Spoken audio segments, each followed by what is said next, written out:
and today's topic is non-judgment. We get to explore the dynamics around judgment and non-judgment and what's possible as we become more conscious about our interaction with judgment. So before we get started, let's just take a minute or two to get present. Let's take a deep breath in through your nose and hold it. And imagine clean, crisp oxygen just flooding your lungs and flowing into your bloodstream and nourishing and enlivening all your cells and all your organs. And as you exhale, exhale any tension, any stress, relax your shoulders and your neck. Let's take another deep breath in through your nose and hold it. And this time, imagine sparkling white, brilliant light just flowing into all your molecules, all your electrons, energizing, electrifying, and revitalizing every part of your being and connecting you with the world beyond. And as you exhale, exhale any stress, any tension. And now let's just gently press our palms together, really softly. Rub your fingers against your palms and feel how delicious that sensation is, that soft tickling and tingling. And allow yourselves to become present right here, right now, in this wonderful body that you're inhabiting in this world. Welcome, Sophia, and welcome to everyone who's here. It's a new week. I'm so glad to be here with you. And today we dive into the topic of non-judgment. And we get to look at the relationship of non-judgment to acceptance, blame, responsibility, and expectation. So when we pass judgment, whether it's on ourselves or on others, what is the source of that? We're making a comparison to either an ideal of what we believe things should be, an expectation of how we believe things should be, or we're potentially casting responsibility on ourselves or another, or we're taking responsibility. Same thing, casting responsibility on another, or taking responsibility on ourselves, or we're blaming someone or ourselves when we're judging. And so let's dissect that a little. So let's think of a situation where it could be where someone does something that is quote unquote obviously wrong. So let's say somebody steals a loaf of bread. I'm thinking of a story from the French Revolution where someone was starving and stole a loaf of bread, and that person was imprisoned and judged as a criminal for stealing a loaf of bread, and certainly by the book that person broke the law, and that person was starving. So we get to judge we get to look at how do we judge that person.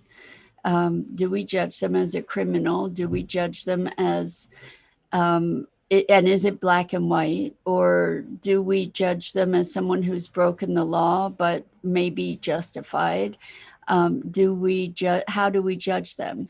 And if we say that person has broken the law, do we judge them to be a bad person?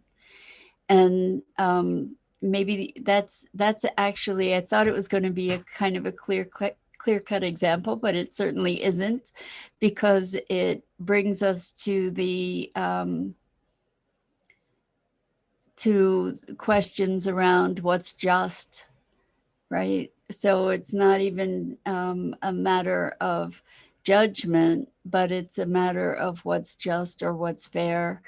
And this is going to lead me into a little bit of a side trip here, but I've been hearing about some oh, I'm trying to remember the term. I guess we'll pass on that. Sorry. We're going to go down the rabbit hole, but we've avoided it. In any case, when we judge, let's look at how we judge ourselves.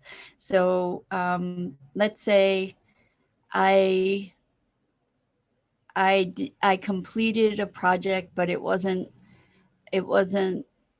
as good as I would have liked. And I can judge myself for, good morning, Isabel. Welcome, welcome. We're talking about non-judgment. And in the course of talking about non-judgment, we're talking about judgment. So let's say I complete a project, it's not up to my standards, and I get it in on time, but I judge myself for not not having accomplished it to my fullest expectations. So what am I doing? I'm comparing the quote unquote reality to my expectations, or my expectations of what I should have, could have done, sort of in that respect. So Abdul Fattah, welcome, welcome. Glad to have you here. And glad to have you back on this platform. So we are talking about non-judgment, which brought us to a place of judgment, or understanding what the mechanics are of judgment. So judgment occurs in the face of expectations, typically, right? So if I have an expectation of how things should be, then I get to judge myself or others when things do not comply with my expectation. That's one place where we impose judgment. And so if we're moving into an area of non-judgment, what does that look like? Maybe it means withholding our expectations. Maybe it means freeing ourselves from our expectations. This is presuming that that judgment is not useful. I mean, if we can use judgment as a tool, it can be a very valuable thing. If we can say, for me in this moment, I can evaluate this opportunity versus that opportunity. I'm imposing what some people might call good judgment, discernment, right? The kind of judgment I'm talking about is judging somebody as good or bad, right or wrong. And there may be times where it's applicable for us to utilize that kind of judgment as well. If we say, for instance, it is better to observe the traffic lights when I'm driving. You know, it's good to observe traffic lights when I'm driving rather than not. I am making a judgment. I am making discernment. And I am coming from a place of choice. There may be a time where it's more appropriate to run a red light, although I'm not advocating running red lights. You know, there may be a moment where there's no traffic coming and there's an emergency situation where it might be justified to run a red light. And good morning, Irma. We're talking about non-judgment, and as a result of talking about non-judgment, we're talking about judgment and exercising our judgment. I think really the key of or the heart of the conversation that I intended to get to was, if we make our judgments, to recognize them as projections of our values, perhaps, to exercise our judgments in terms of weighing circumstances one against the other, against self-interest, etc. The non-judgment that I'm wanting to encourage is when we judge ourselves in ways that are debilitating.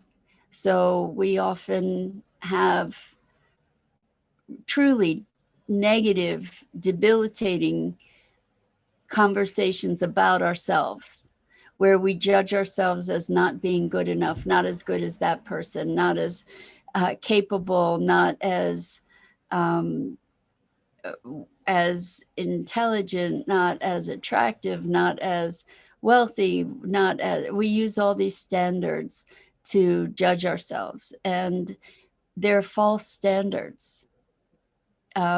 Because we can say I'm not as wealthy as that person and therefore I'm not good, or I'm worth less. Good morning, Dido. Great to have you here as always. So when we are judging, there's typically a whole big story behind it. And what I'm wanting to get at here, even though it's been kind of roundabout this morning so far, is that we get to be conscious of the judgments we're making and what is underneath those judgments. And we can potentially observe situations, observe what is so, and separate those observations from judgment.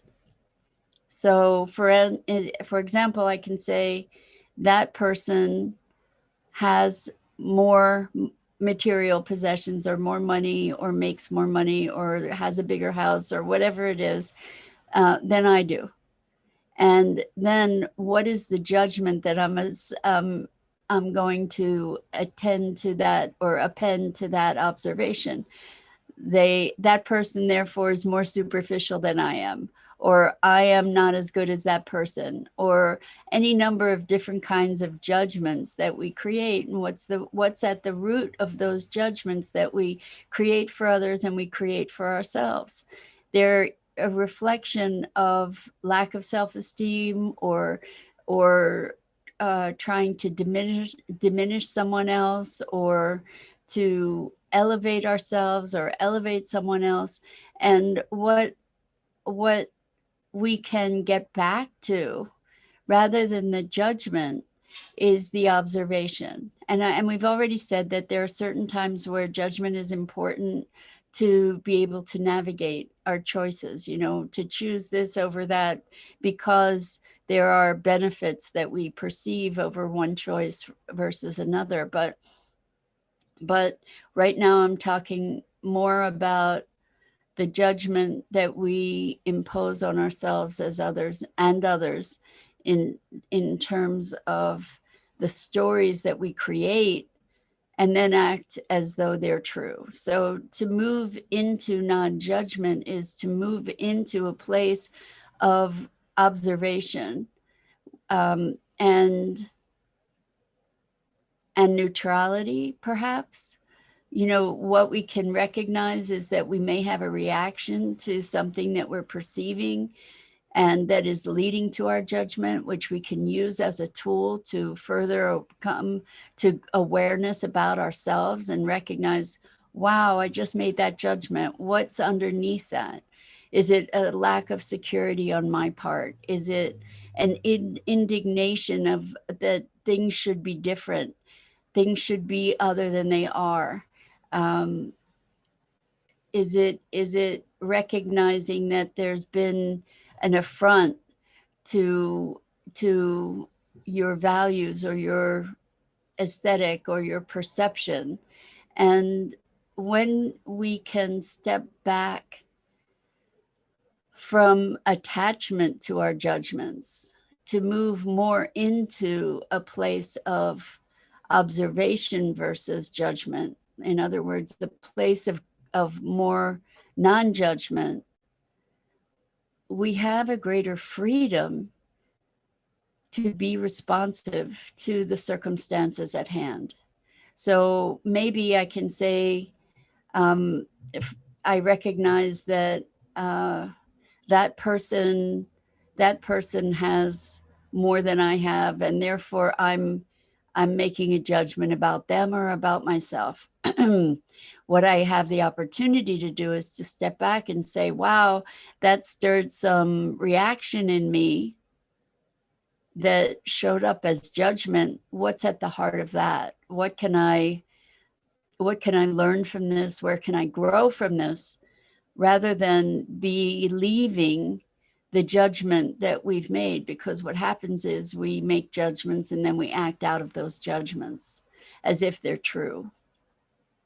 And my quest, my personal quest in my journey for awakening and awareness is one for freedom, and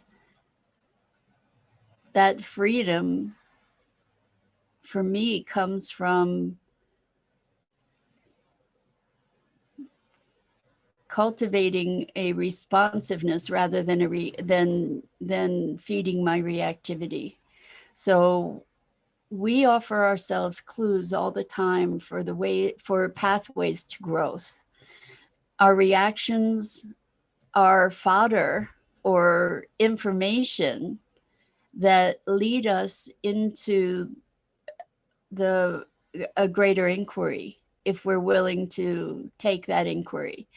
So that when we have a reaction to something, we hear ourselves judging ourselves or someone else, that's a red flag. It's a signal to say, hey, there's something here that requires or that demands or that invites greater investigation. It's an invitation to a broader awareness. It's an invitation to a deeper understanding of our own mechanics, of our own reactivities, of our own sensitivities and sensibilities. And when we become very attached to something, a judgment, point of view, that too is an opportunity to look at, well, what's at stake here? Why am I so impassioned by this topic? And that can give us greater insight into our own mechanics.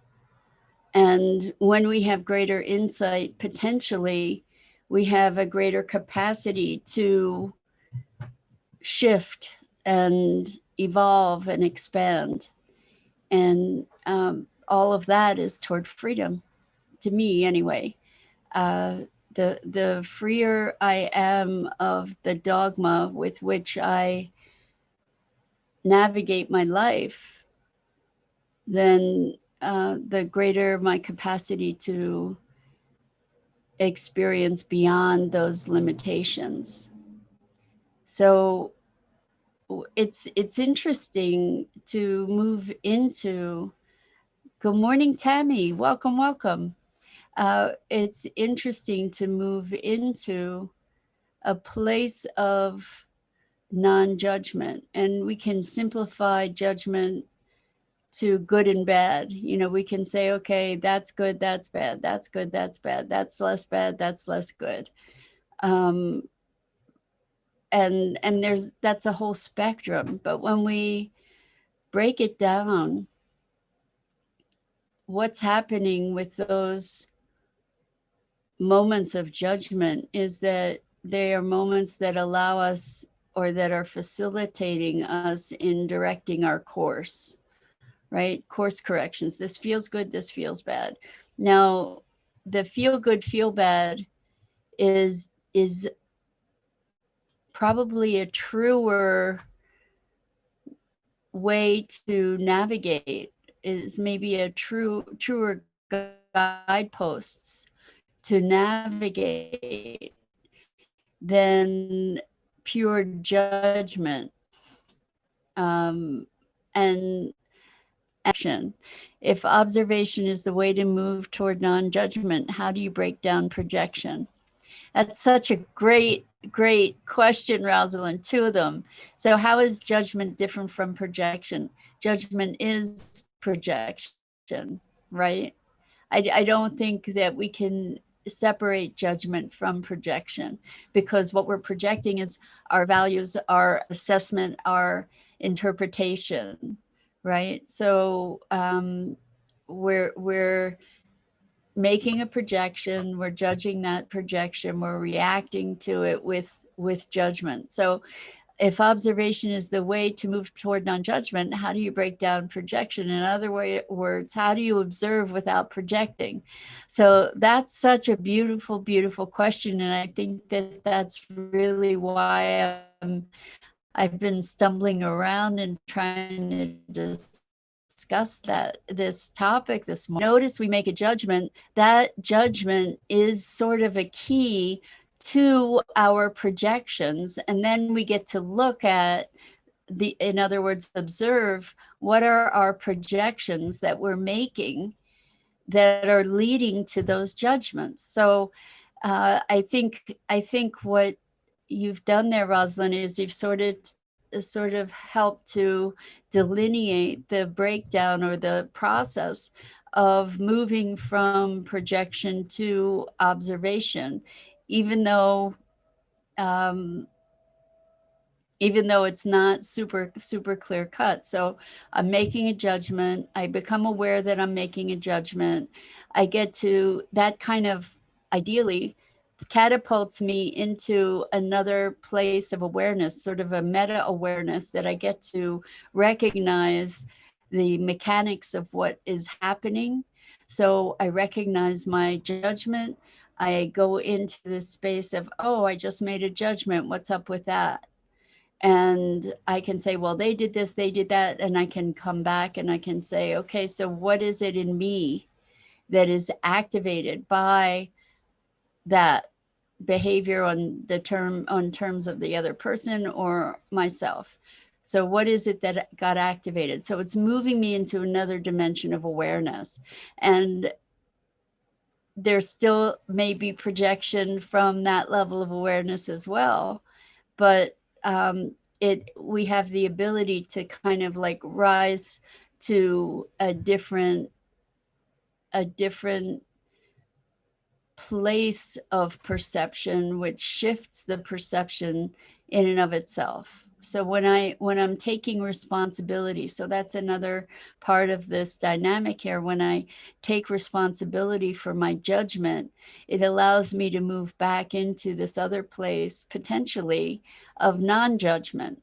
So Isabel says free. Indeed, that's the point ultimately. So I could recognize that I'm judging somebody else, and then as I recognize that, I could judge myself for judging them, which is not where we're looking to head. But even if I do judge myself for judging them, then I get to look at what's underneath the judgment of myself. So I'm saying that it's not good for this, that, and the other thing. It's giving me awareness of my values. If I judge myself for judging someone else, then I can recognize that my intention is to move toward non-judgment. So what does that take? So it gets to be sort of a meta conversation. Is that making sense, Rosalind? Is that connecting? Because I think that this is what our awakening is. This is what our path to awareness is to become more conscious, to be moving more from a place of awareness. And Irma says, acceptance of my growing. Yes, exactly. Really what we're looking at is growing acceptance, growing awareness of what is, what we are, what is, and to be in a place of observation. So I told this story last week about the man who had a son who helped him with his field, and the son's leg got broken, and everybody said, what a shame. And then the army came through and was conscripting all the young boys, and everybody said, what a blessing. And then the guy's horse ran away, and everybody said, what a shame. And then the horse came back with other horses, and everybody said, what a blessing. And all the while the man was saying, we'll see, we'll see. And so there is a place of non-judgment that is ultimately, if we ever as human beings can access this place of non-judgment, we're accessing a place of presence. Because when we're truly present, at least this is my imagining, when we're truly present, all that's there is the moment, and the judgment of that moment disappears. What appears in its place is responsiveness and presence. Presence of to what is. And Rosalind, to your point, the presence without projection, just responsiveness. And so Irma says, what I judge as being imperfect is just my human is just my human condition, is not bad or good as being a person. Yes, yes. And so we are being how we be. And then we lay over on top of that judgment about we're not good enough, or we're better than, or we're not smart enough, or we're smarter than, and et cetera, et cetera. We judge ourselves, we're not as good as we should be, or I don't feel as good as I should feel. And we go on and on and on with all these judgments of self-worth, worth of others, and it goes on and on and on, and it's all manufactured, and it is all projection. Things are ultimately, in an ultimate sense, rather than a societal sense, in an ultimate sense, I don't believe that good or bad exists. I believe that it's a construct that we've manufactured, and things are as they are. And that said, without the notion of good and bad, without some inner guidance about quote unquote good or bad, we don't have a compass to guide us. So we use judgment to guide us through our day and through our lives, and we get to hold those judgments with open hand because they're manufactured. And when we make those judgments, we do project them outward, and they are a function of a collection of projections. So I'm wondering if this makes sense. If we the idea here is moving toward freedom, and in moving toward freedom, we get to hold our ideals, our beliefs, our ideas with open hand. And when we know in our hearts and in our guts that something is wrong, for instance, then that is something that we get to use as guidance for ourselves in our lives. And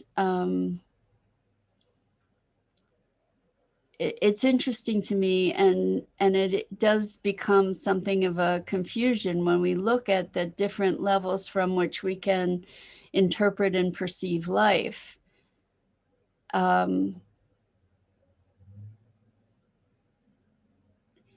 It can become a confusion because on a personal level, my values and my needs and my decisions and my discernment may be different than on a community level or a familial level or on a governmental level or a global level.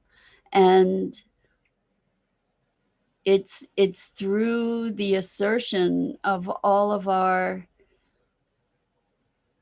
beliefs that we hold ourselves, maybe that we could say that civilization is possible, but we could also say that it's what holds us bound to our limited perception. So I think we get to constantly walk this magnificently paradoxical tightrope in understanding and perception if we recognize that we're spirit in human form. If we're spirit in human form, certainly spirit isn't bound by these judgments that we that we live with and that we live by. If spirit is all encompassing and whole and love, then what else is there? And I don't know. I think this is an evolving conversation. But what we do get to recognize is, on a very personal level, the judgments that we make of ourselves and of others are manufactured projections, and manufactured from projections that we construct, either to feel better or to feel righteous or to feel justified or to humble ourselves or for whatever dynamic. But it's not truth. It's not real. And when we recognize that it's something that is a function of our projection and our construct, then perhaps we can find greater acceptance for ourselves, and non-judgment, observation, recognition is like, this feel the sensation of this feels better than this feels, like that's maybe a good pathway. And I'm not talking about a hedonistic feel good kind of thing. I'm talking about a deep sense of presence, kind of, this feels in alignment, this feels not in alignment, that's perhaps a better way to go. And to recognize that when we become judging, that we are reactive. And there are places in my life, as I think of it, that yes, I had a judgment, and I stood by that judgment. Like, this is not okay. And there are things in life that are not okay. And in a larger scheme, those things are part of what is. It doesn't make it okay in our day-to-day life. It doesn't make it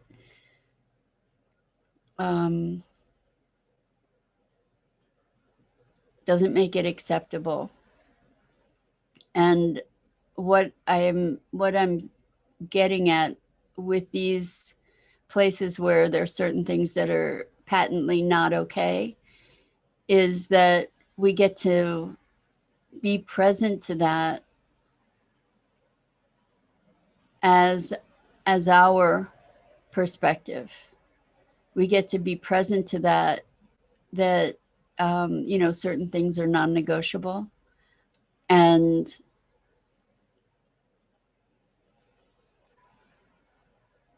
we can still use those moments to say, what is underlying that judgment? What is it that is, what are the mechanics underneath that? And that can give us greater insight into who we are and how we operate and what's available and possible for us in our own growth. So, yes, that makes sense. Projection leads to judgment. Turning inward to free self from limited beliefs and things that are not real will help to break down projections. Exactly. That's the intention, is to become as present as possible. And judgment separates us from the present moment and from what is actually there. And it's a thorny thing because we use judgment to navigate through our lives. And I don't have, it's not black and white. It's just not black and white. And so there's so many of these questions that we discuss that clearly are not black and white. And bringing awareness, shedding light on these questions, bringing awareness to these questions, and taking responsibility for the judgments that we have, and not through righteous justification, but taking responsibility for where it comes from, what it's about, why we're so reactive. That is a path, one of many paths that we explore on the way to freedom and on the way to presence. So I so appreciate you helping or participating in discovering these the pathways here, and exploring them with me, because I think there are important things for us to be aware of, is to recognize that the things that we believe, the things we see, the way we experience it, we may be able to gain lots of validation from others for our opinions and our position, but it doesn't mean it's true. It doesn't mean it's absolute. It doesn't mean it's right. It doesn't mean right with a capital R, for instance. And we get to be very aware of what is underneath our navigating. So if I'm judging myself as less than and imperfect, well, I can recognize that I'm imperfect, but then if I say that that's a terrible thing, I get to say, well, wait a second. So I believe that it's possible to be perfect. And is that really a legitimate belief, for instance? So these are ways that we can deconstruct our constructions that we project as reality. And as we deconstruct those perceptions, the result is greater freedom. And it's being in the not knowing in a certain way, like to be present to the not knowing, to allow the unfolding. Whereas what we as a culture have constructed is being in the knowing, no matter the cost to reality, or to the truth. We know in the face of, we choose to know because it gives us security, whether it's true or not. And so that's really what we're looking to deconstruct, is that knowingness that breeds judgment, that breeds separation, that breeds delusion, or that is delusion. And getting more present to the wonder and the miracles of every moment so that we can be more legitimately responsive to it. So I hope, if nothing else, this is food for thought, right? That it's added some questions that may assist you in finding a little bit more truth to your own mechanics. Good morning, Luz. Welcome. It's great to have you here. I hope I said your name right. So we're just about to wrap up, but I'm very interested to hear your take on this whole judgment thing and non-judgment. What does that mean? What does non-judgment mean? And in some way, I think that non-judgment equates to nonviolence. And I think I'm going to leave it with that provocative thought. And Andrea, welcome, welcome. It's great to have you here. And you're so welcome. And I really appreciate all of you engaging with me in these inquiries, because I think that these are important questions for all of us to be looking at and exploring on our path to an evolved humanity. So Rosalind says, my dad says I'm not a good judge of character when it comes to dating. I guess it takes me a while to understand boundaries and decide if I'm aligned with those constructs. Thank you, Mira. So Rosalind, I think, okay, so here's where I have to address this, even though I was going to go a second ago. I have to address this because I bet you are a good judge of character, or you are picking up things that are there. However, my suspicion is that you override your gut.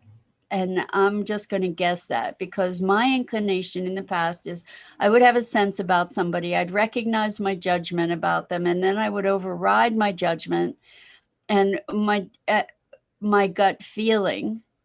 I would override my gut feeling and say, no, I have to give that person a chance. And in fact, I already knew what I knew. I already had a deep sense about that person, and pretty much without exception, every time I overrode my gut feeling about whether this person was somebody I wanted to be involved with or not, when I overrode it, I paid for it. So I think that there is a knowingness that we have that isn't judgment. The judgment then maybe justifies the knowingness. The judgment then maybe explains the knowingness that we have. But my guess is that you really do have a better sense, but you want to see the best in everybody, and therefore you override yourself. So let me know if that's true for you, Rosalind. That's my suspicion. And Irma says, thank you all. Great topic. Not judgment, not judgment. Peace, self, love, freedom. Yes, I love it. And with that, lots of love to you. So Rosalind says, true. You hit the nail on the head. Yes. So pay attention to that, Rosalind. Honor your gut, because all the rest of it is what the mind is what makes up judgment.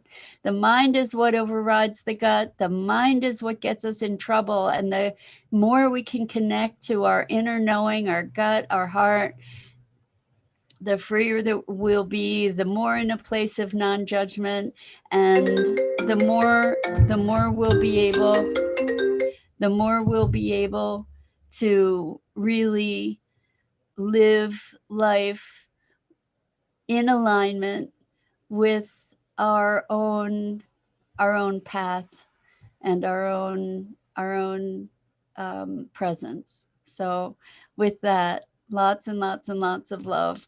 I'm Mira Rubin. This is the Core Connection, and I go live here on the Enlightened World Network Facebook page every weekday morning at 9 a.m. Eastern. I invite you to please come back and invite your friends, and let's have a lively conversation together that moves us all toward greater freedom and awareness. So please check out the other wonderful programming on the Enlightened World Network Facebook page. Lots and lots and lots of love.